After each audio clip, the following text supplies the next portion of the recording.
Hello, bachcho, let's read the question. The primary winding of a transformer has 500 turns, whereas its secondary has 5,000 turns.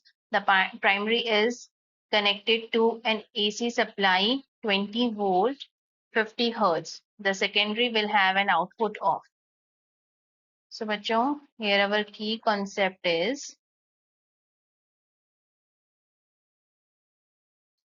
that in case of a transformer, the voltage of the supply given to primary upon output across secondary, that would be equal to the number of coils of primary upon number of coils of secondary. और अगर आपके पास NP greater than NS है, that means that is a step down transformer. And अगर NP is less than NS, so that means that is a step up transformer.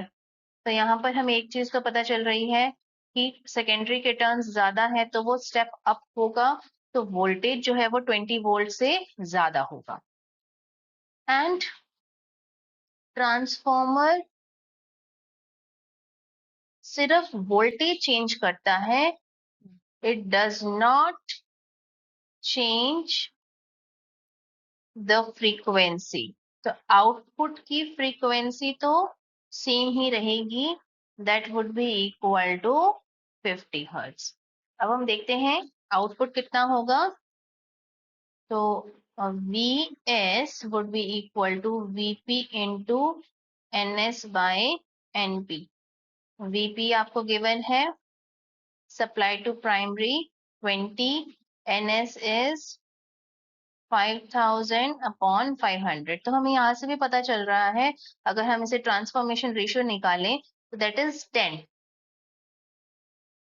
सो इसका मतलब 10 times voltage होना चाहिए, तो वो हमारे पास आ गया 200 volt. So final answer is option A, 200 volt, 50 hertz. I hope you understood it well. Best of luck.